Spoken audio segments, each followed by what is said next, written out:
Maya Johnson pressed her face against the cold glass window of the fancy restaurant. The golden lights inside made everything look warm and magical.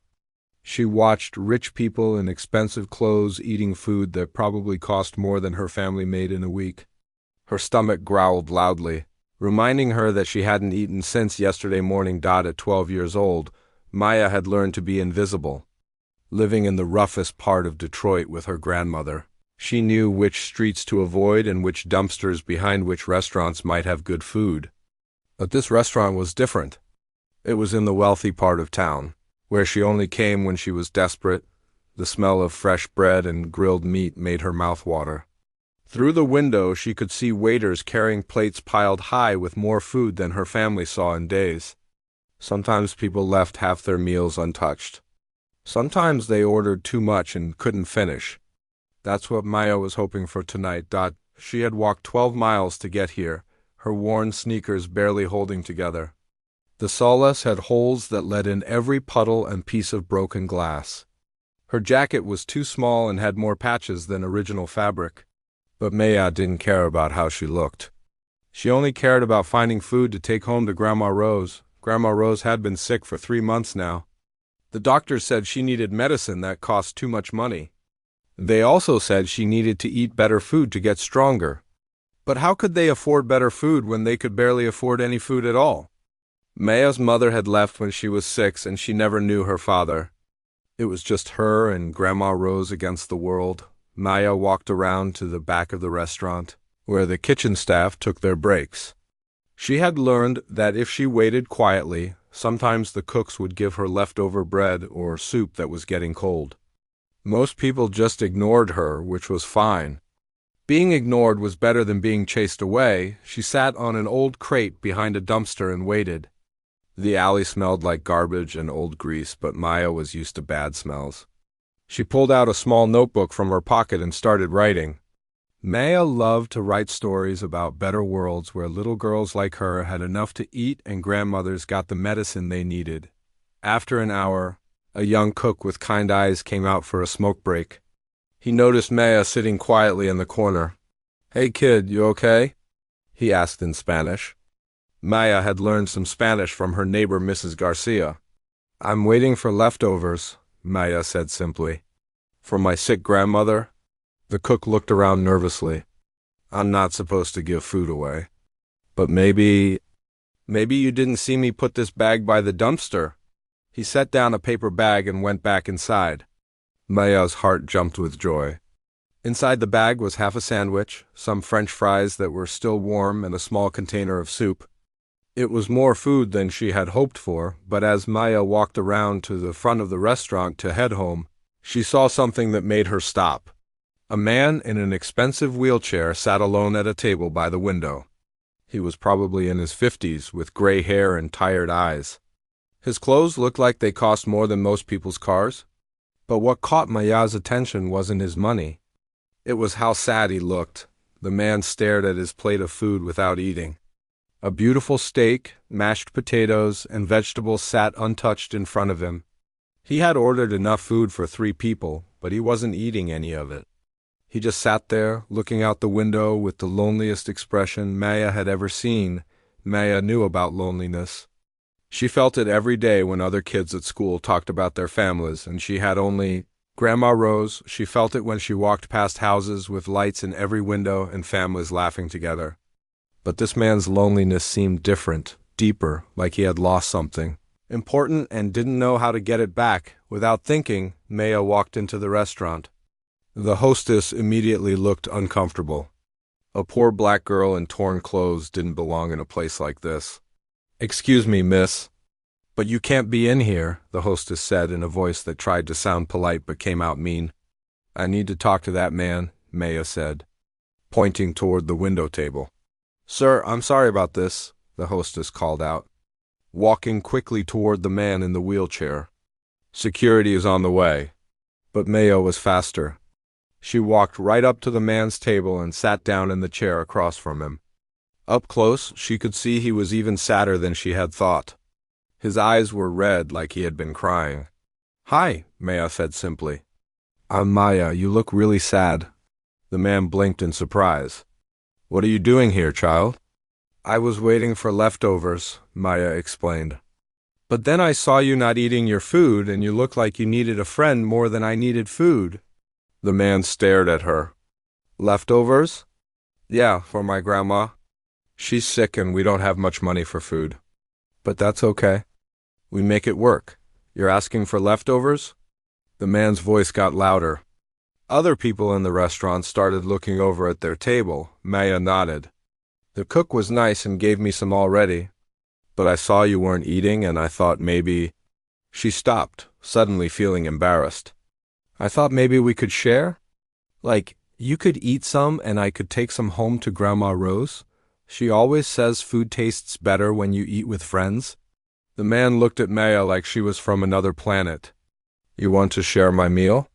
Only if you want to. I know you don't know me.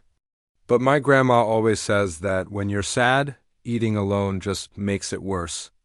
And you look really, really sad. For a long moment, the man just stared at her. Then he started to laugh. But it wasn't a happy laugh. It was bitter and angry. This is unbelievable, he said, loud enough for the whole restaurant to hear. First my legs don't work, then my wife leaves me, then my kids won't return my phone calls. And now some homeless kid wants to share my food? Maya felt her cheeks burn with embarrassment. She had made a mistake. Rich people didn't want to be friends with poor people. She should have known better. I'm sorry, she whispered, starting to stand up. I didn't mean to bother you. But the man kept talking, his voice getting louder and more bitter. You know what the funny thing is? I have more money than I could spend in 10 lifetimes. I own companies, buildings, cars that cost more than most people's houses. But I can't buy back my legs. I can't buy back my family. And now you think some leftovers are going to fix everything? People were definitely staring now. Maya could feel their eyes on her like burning spots. The hostess was walking over with a security guard. You want to know what's really pathetic? The man continued. I would trade everything I own, every dollar, every possession, just to walk again, just to have my family back. And you think a miracle is going to come from sharing leftovers with a beggar? The word beggar hit Maya like a slap. She felt tears start to form in her eyes, but she blinked them back. She had heard worse words before. People called her all kinds of names. But something about this man's pain made it hurt more. I don't think I'm a miracle, Maya said quietly. I just thought maybe we could be friends. My grandma says that sometimes the best miracles are just people being kind to each other. The man stopped laughing. For just a second, his angry expression softened. But then the security guard reached their table. Come on, kid, you need to leave, the guard said, reaching for Maya's arm. Wait, the man said. His voice was different now, quieter. Let her stay for a moment. The guard looked confused but stepped back. Maya sat back down in her chair, even though part of her wanted to run away. What's your grandmother's name? The man asked. Rose Johnson. She raised me after my mom left.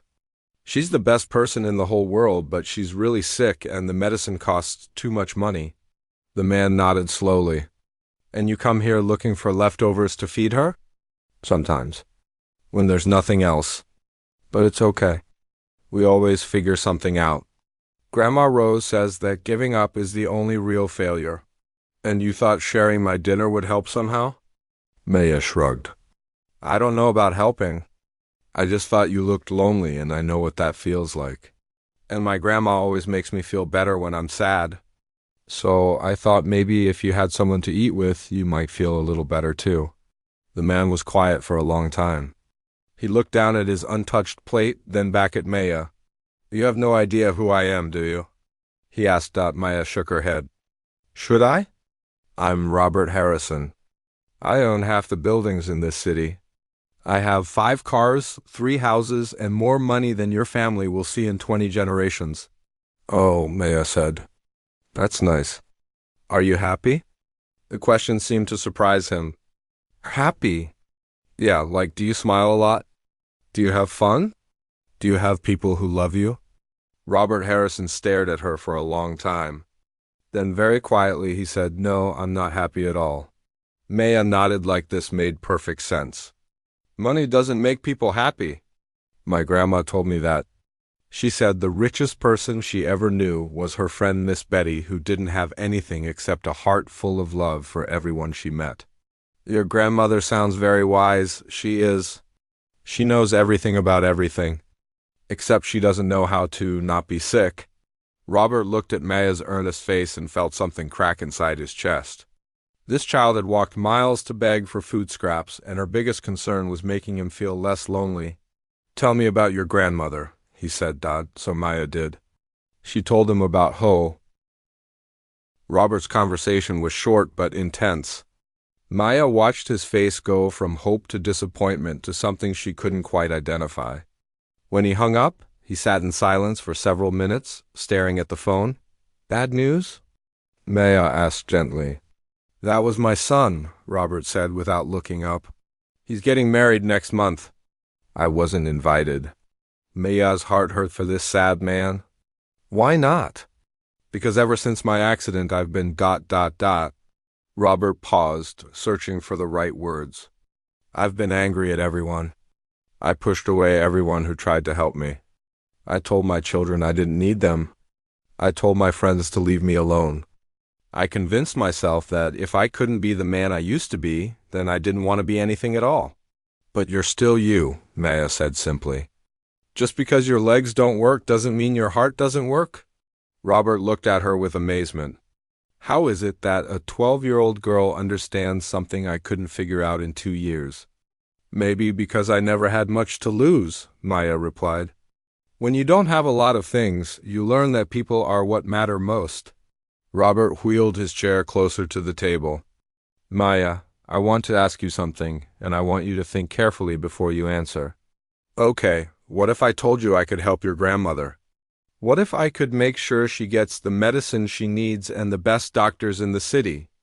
Maya's eyes grew wide. You could do that? Yes, but I would want something in return. Maya's expression became cautious.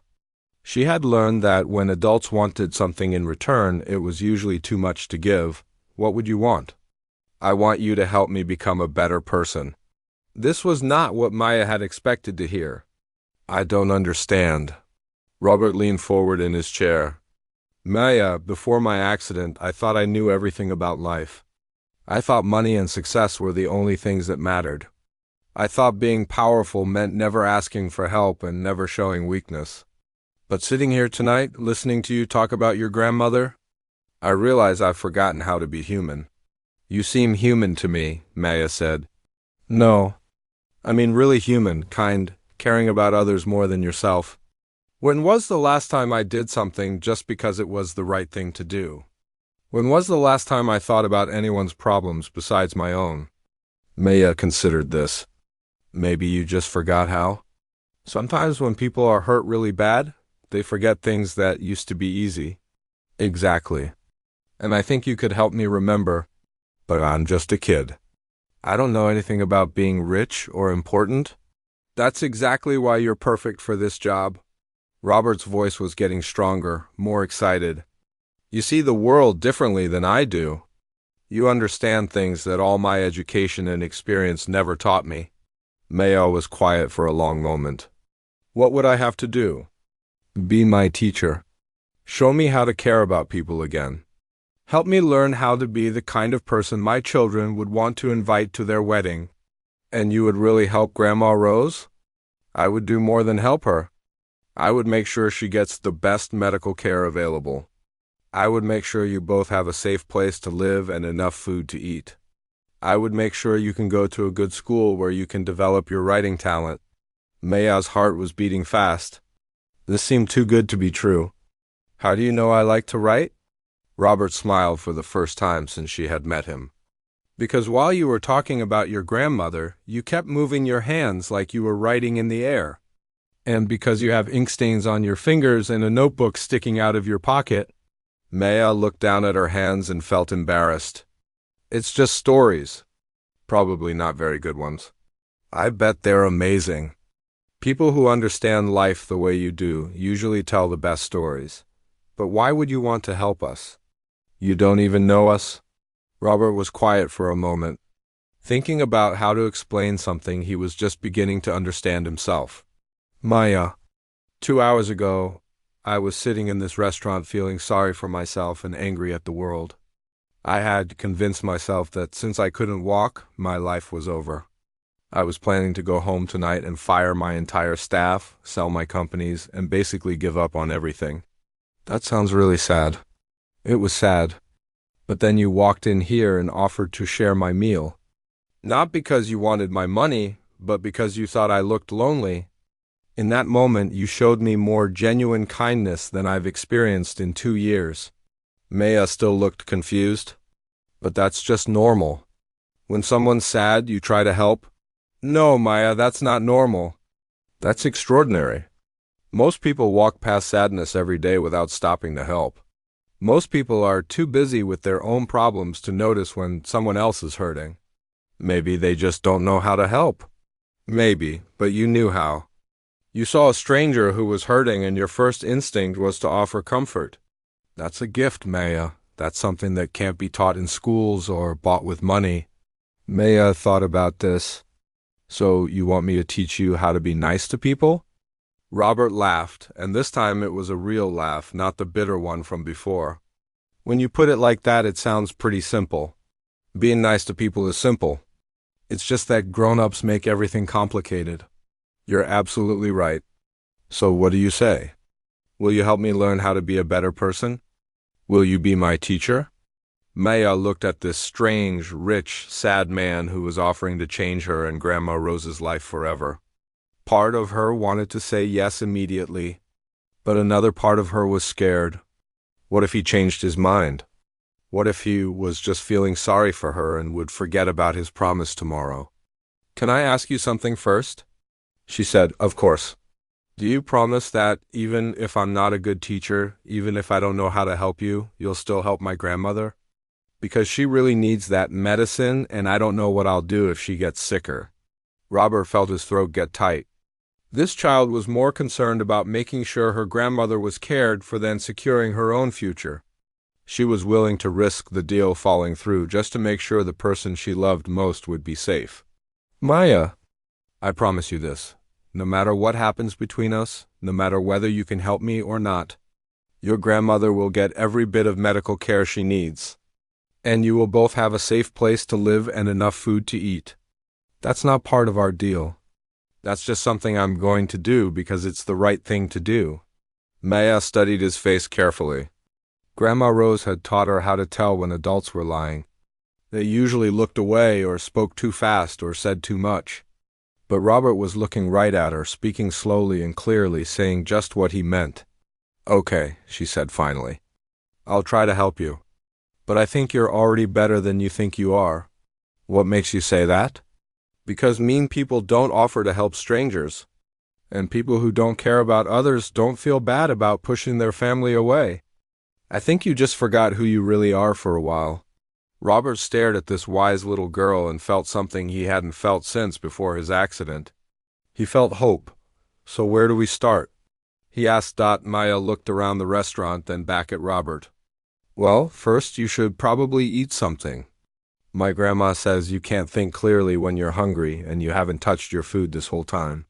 Robert looked down at his cold steak and laughed. You're right. But this food is cold now. That's okay. Cold food is still food? When you don't have much, you learn not to be picky? Robert picked up his fork and cut a piece of steak. As he chewed, Maya watched him carefully. Good?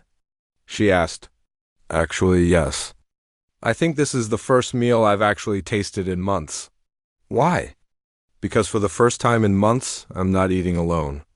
Maya smiled, and Robert realized that her smile was like sunshine. It made everything seem brighter and more hopeful. Now what? He asked. Now you should call your son back. Robert's smile faded. Maya, I don't think that's a good idea. He doesn't want to hear from me. How do you know? Because he told me so. Last time we talked, he said I was too angry and bitter to be around. He said he was tired of trying to help someone who didn't want to be helped. But you're different now, Maya said simply. Am I? It's been 2 hours since we met. People don't change that fast. Sure they do. Sometimes all it takes is remembering who you really are inside, like when you're lost and someone shows you the way home. Robert considered this. What would I even say to him? The truth. Tell him you're sorry. Tell him you've been sad and angry, but you're trying to be better. Tell him you love him and you want to be the kind of father he can be proud of. What if he hangs up on me? Then you call back. And if he hangs up again, you call back again. That's what love does. It keeps trying. Robert looked at his phone, then at Maya's encouraging face. You really think I should do this?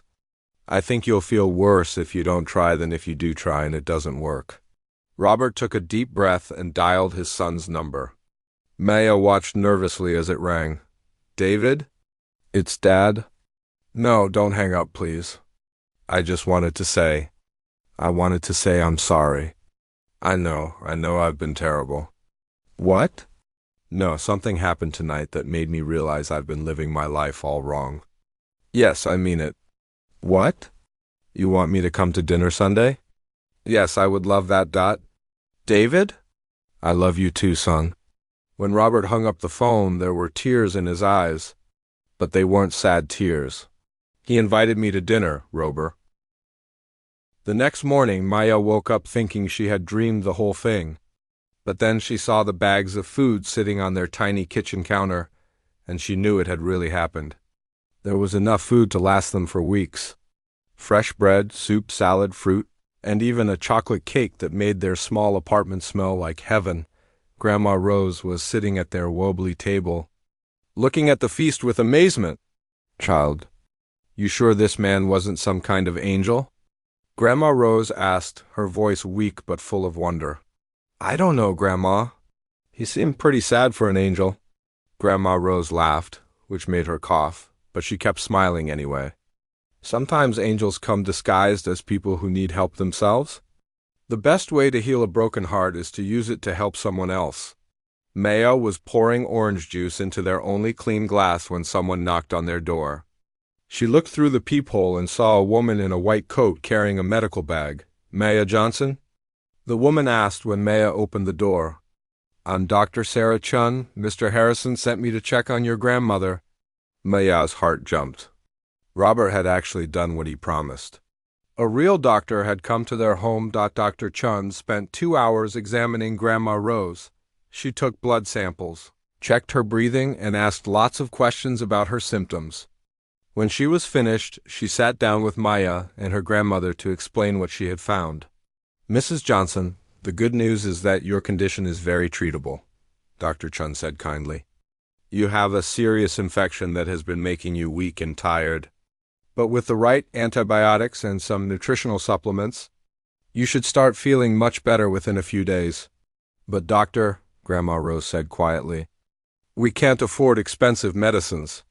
Mrs. Johnson, all of your medical care has been taken care of. Mr. Harrison has set up an account to cover everything you need. Medications, follow-up visits, even specialists if we need them. Maya felt tears start to flow down her cheeks. She had been so scared that Grandma Rose was going to die, and now a doctor was saying she could get better. There's something else, Dr. Chun continued.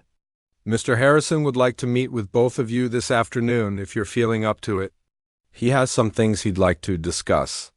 That afternoon, a shiny black car picked them up from their apartment building. Maya had never been in such a nice car. The seats were softer than their couch at home. And there was even a little refrigerator with cold water. Grandma Rose was nervous about meeting a rich man. But Maya held her hand and told her about their conversation the night before. He's not scary, Grandma.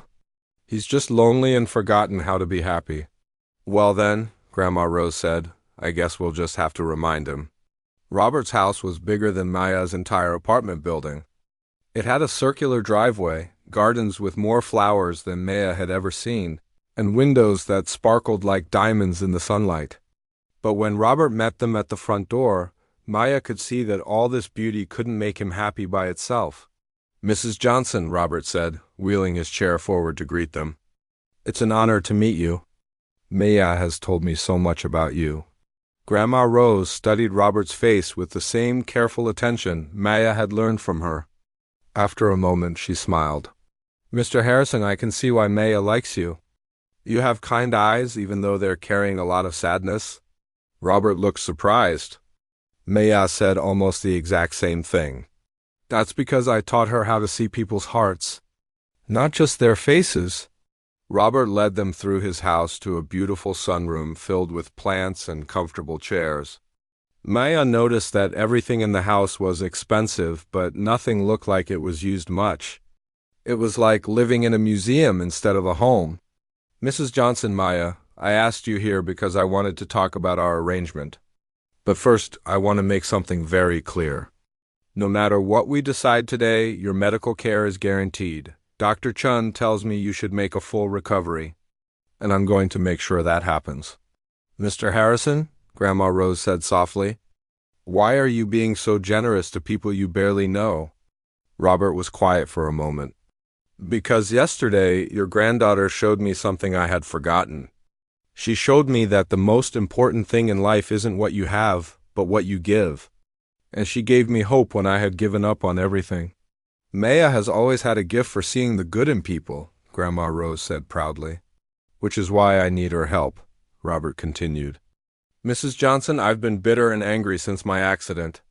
I pushed away my family, my friends, everyone who tried to care about me. Maya thinks she can help me learn how to be a better person. Grandma Rose looked at Maya, then back at Robert. What exactly are you asking? I'm asking if you and Maya would consider moving into my guest house. It's completely separate from the main house with its own kitchen and garden. Maya could go to the best school in the city, and you would have access to the best medical care available. In return, Maya would spend a few hours each week helping me reconnect with the world. Maya's mouth fell open. You want us to live here? Only if you want to. I know it's a big change. But Maya, yesterday you said that sometimes the best miracles are just people being kind to each other. I think maybe we could all use a miracle. Grandma Rose was quiet for a long time, thinking carefully. Maya could see her weighing the pros and cons, trying to decide if this was too good to be true. Mr. Harrison, Grandma Rose finally said, can I ask you a personal question? Of course. Do you believe in God? Robert looked uncomfortable. I used to. Before my accident, I thought God was on my side because I was successful.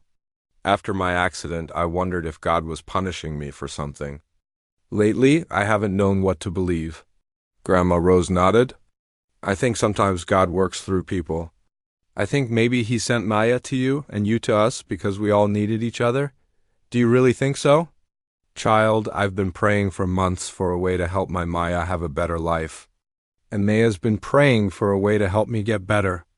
Then last night, she comes home with enough food to last us weeks and a story about a sad rich man who wants to help us. If that's not God working, I don't know what is. Robert felt something warm spread through his chest. So you'll consider it? We'll do more than consider it, Grandma Rose said with a smile. We'll say yes. But on one condition? What's that? You have to let us help you too. Not just Maya, both of us. Because healing isn't something you do alone. Over the next few months, amazing changes happened in all their lives. Maya started at a private school where her teachers quickly realized she was incredibly bright. She joined the creative writing club and started working on a novel about a girl who finds magic in unexpected places. Grandma Rose got stronger. Every day with her new medicine and regular doctor visits. She started cooking meals for Robert, teaching him her recipes and telling him stories about Maya's childhood. She also began working in his gardens, bringing life and color to spaces that had been neglected for years, but the biggest changes were in Robert. Maya taught him how to really listen to people, how to ask questions that showed he cared about the answers. She showed him how to notice when someone was sad or worried, and how small acts of kindness could make a huge difference. Robert started visiting children's hospitals, bringing gifts and spending time with sick kids. He donated money to food banks and homeless shelters. He hired people who had been out of work for a long time and gave them second chances. Most importantly, he rebuilt his relationships with his children. His son David and daughter-in-law became regular dinner guests. His daughter started calling him again, sharing news about her life and asking for his advice. When his first grandchild was born, Robert was the first person they called. 6 months after that night in the restaurant, Robert threw a party in his backyard. It wasn't a fancy party with expensive decorations and catered food. It was a simple barbecue with hamburgers and hot dogs, games for the children, and music that made people want to dance. Maya watched Robert laughing with his son while Grandma Rose taught Robert's granddaughter how to plant flowers. The backyard was full of people, Robert's family, Maya's school friends, neighbors, hospital workers, and people from the shelters Robert now supported. "Penny for your thoughts," Robert said, wheeling over to where Maya sat on the porch steps. "I was just thinking about that night in the restaurant," Maya said. "You seemed so hopeless then." "I was hopeless. I thought my life was over because I couldn't walk anymore." "And now?" Robert looked around at all the people enjoying themselves in his backyard. His son was pushing his daughter on the swing set Robert had installed. Grandma Rose was teaching a group of children how to make flower crowns. His daughter-in-law was deep in conversation with Dr. Chan about setting up a free clinic. "Now, I realize that my real life didn't start until I met you," Robert said. "Everything before that was just collecting things and accomplishments. This is actually living." "You were always capable of this," Maya said. "You just forgot for a while." "Maya, can I tell you something?" "Sure. That night in the restaurant when you offered to share my meal, I thought you were asking me for a miracle. But you weren't asking me for anything. You were giving me one." Maya looked confused. "How?" "You were offering me friendship when I didn't deserve it. You were offering me kindness when I was being cruel. You were off.